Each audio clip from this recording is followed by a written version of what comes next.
نبی کریم علیہ الصلوۃ والسلام کا ایک عاشق زار جن کا نام حضرت ابو بصیر رضی اللہ تعالیٰ عنہ ہے، وہ صلح حدیبیہ کے فاتح مانے جاتے ہیں۔ اب ذرا اندازہ کیجئے کہ عشق کی شاہراہیں کہاں کہاں سے گزرتی ہیں۔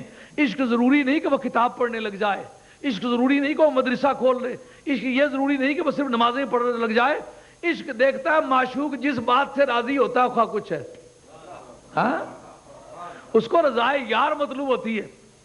جو کسی مجذوب کا کہنا ہے نا کہ ادھر نچ کے یار منا لیے پمیں لوگ آنکھیں پیڑی کنجری ہے یہ مجذوب کا کلام ہے، لیکن مجذوب باقی لوگوں کے معاملے میں مجذوب ہوتا ہے، اپنے معشوق کے معاملے میں باہوش ہوتا ہے۔ دیوانہ بکار خیش فرزانہ، مجنو کو سارے جہان کے بارے میں جنون تھا، لیکن لیلا کے بارے میں وہ اس کے ہوش قائم تھے۔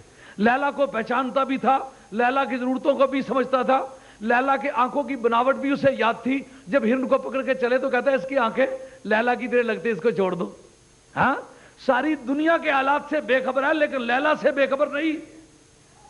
اب سرکار تاجدار مدینہ علیہ الصلوۃ والسلام کا غلام حضرت ابو بصیر رضی اللہ تعالیٰ عنہ مکے سے چلے، جس سرکار کی بارگاہ میں پہنچے تو ایک معاہدے کی شک یہ تھی کہ جس وقت مسلمانوں میں سے کوئی مرتد ہو کے کفار کے پاس چلا جائے تو کفار اسے واپس کرنے کے پابند نہیں، لیکن جب کافروں میں سے کوئی مسلمان ہو کے سرکار کے پاس چلا جائے تو پھر سرکار اس کو واپس کرنے کے پابند ہے۔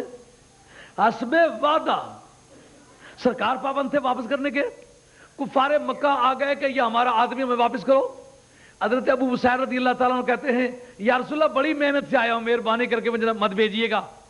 کوئی ڈھل مل یقین قسم کا آدمی ہوتا، جیسا کہ آج ایک آدمی بیعت ہوتا ہے تو کہتا ہے جس دن بیعت ہوا اسے دوسرے دن 10,000 پاؤنڈ کی سیل کیوں نہیں ہوئی میری دکان پر، میں جس دن بیعت ہوا اسی مہینے میں کروڑوں پتی کیوں نہیں بن گیا، میرا قد آگے سے 4 انچ بڑھ جانا چاہیے۔ نہیں، یہ محبت کا راستہ، یہ گلستہ چاہتا ہے تیری شارک کا لہو۔ اس نظریے سے مسلمان ہونا، اس نظریے سے بیعت ہونا، اگر یہ نظریہ کوئی نظریہ ہوتا تو صدیق اکبر تو اسی دن معذلہ پھر گئے ہوتے۔ وہ کہتے کیا فائدہ ہوا، جو ہی آپ کا غلام بنا ہوں تو ججی سے گیا ہوں، تجارت سے گیا ہوں، گھر بار سے گیا ہوں، حتیٰ کہ ببول کے کانٹے بٹنوں کی جگہ پہنے ہوئے ان حالات میں میری زندگی بیت رہی ہے، مجھے مسلمان ہونے کا فائدہ کیا ہوا؟ نہیں، جس کو اسلام کہتے ہیں اس کو اپناتے وقت آدمی کو ہر قربانی دینا پڑتی ہے اور صرف رضائے مولا معاوضے میں طلب کرنا ہوتی ہے۔ ابو بصیر رضی اللہ تعالیٰ کو سرکار نے فرمایا نہیں، میں نے وعدہ کیا تمہیں واپس جانا پڑے گا۔ جب یہ فرمایا تو حضرت ابو بصیر کہتا ہے یا رسول اللہ پھر جیسے کہتے ہیں، لیکن یہ ظالم مجھے راستے میں مار ڈالیں گے۔ فرمایا تجھے کوئی نہیں مار سکتا، وہ اللہ جس پر تو ایمان لایا تیرے ساتھ ہے، کچھ تیرا کچھ نہیں بگڑے گا، خدا تیرے ساتھ ہے، خدا تیری مدد کرے گا، جا وعدے کے مطابق یہاں سے چلا جا۔ ہتھکڑیاں حضرت ابو بصیر رضی اللہ عنہ کو لگائی گئی اور ہتھکڑیاں لگی ہوئی ہیں، وہ کھینچ کے چلا رہے ہیں اور حضرت ابو بصیر رضی اللہ عنہ مڑ کے سرکار کو دیکھتے تھے۔ جتنی دور تک سرکار نظر آتے رہے اتنی دیر تک انہوں نے پشت نہیں دی۔ کہتے ہیں بھائی تم مجھے لیے چلو، میں چلتا جاتا ہوں تمہارے ساتھ، پر مجھے مڑ کے سرکار کو دیکھنے تھا۔ لے گئے، جو جنگل کی تنہائی پہ پہنچے، انہوں نے سوچا یہ آدمی 2 ہیں، ان کے ساتھ اگر کوئی میں جبر کرتا ہوں تو یہ 2 آدمی جبر تو نہیں کرنے دیں گے، اور پھر یہ کہ میرے دونوں ہاتھ ہتھکڑیوں سے بندھے ہوئے، میں کچھ کر بھی تو نہیں سکتا، کروں تو کیا کروں۔ اتفاق ایسا ہوا کہ ان 2 میں سے ایک پیشاب کرنے کو گیا، جب وہ گیا تو دوسرا تنہا رہ گیا۔ اچانک موقع پا کے اٹھ کے نا ہتھکڑی اٹھائی، ہتھکڑی اٹھا کے نا تو پہلی ہی چوٹ اس کی ناک پہ ماری۔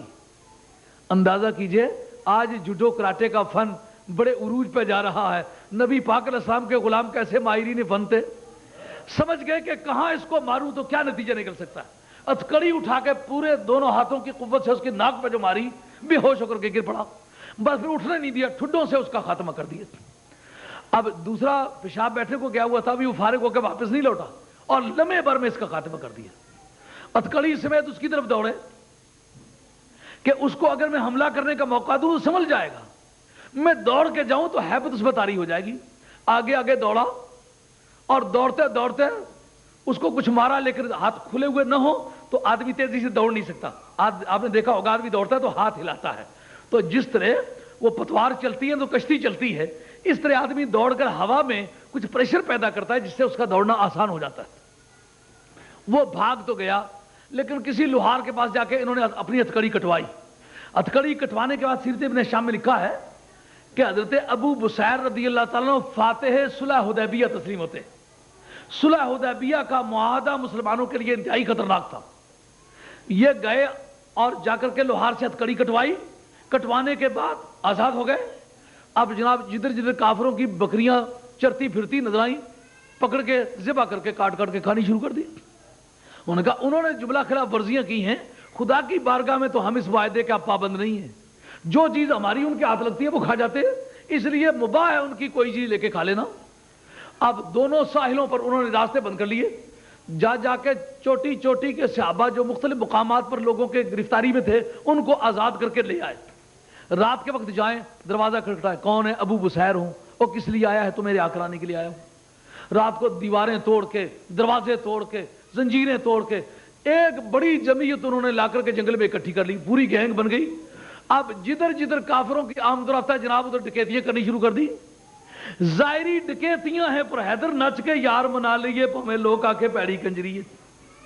اب لاکھوں صوفیوں کا تصوف, کروڑوں مجاہدوں کے مجاہدے اور لکھوں حاجیوں کے حج اور تاجد خانوں کی تاجد خانیاں اور نفلیں پڑھنے والوں کی نفلیں وہ ایک طرف رہ جائیں گی. وہ ڈکیتیاں وزنی ہیں اس لیے کہ انہوں نے محبوب کبریا کے کاز کو آسان کر دیا, سرکار کے پرپس کو سرو کیا, سرکار کے مدعا کو پورا کیا. بظاہر وہ ڈکیتیاں تھی لیکن انہوں نے کہا جب تک ہماری آنکھ چھپکتی ہے نا منکرین مصطفیٰ کو چھوڑنا نہیں. یہ محبت کی عادت ہے, جس طرح محبوب سے پیار کرتی ہے اتنا ہی دشمن سے نفرت کرتی ہے جتنا محبوب سے پیار کرتی ہے. تو پیار کے اصول متعین ہو گئے کہ جس طرح محبوب سے پیار کرنا ضروری ہے محبوب کے دشمن سے نفرت کرنا بھی ضروری ہے. اگر محبوب کے دشمن سے نفرت نہ کر سکے تو پیار میں چھوٹا. مولاي صل وسلم دائما ابدا على حبيبك خير الخلق كلهم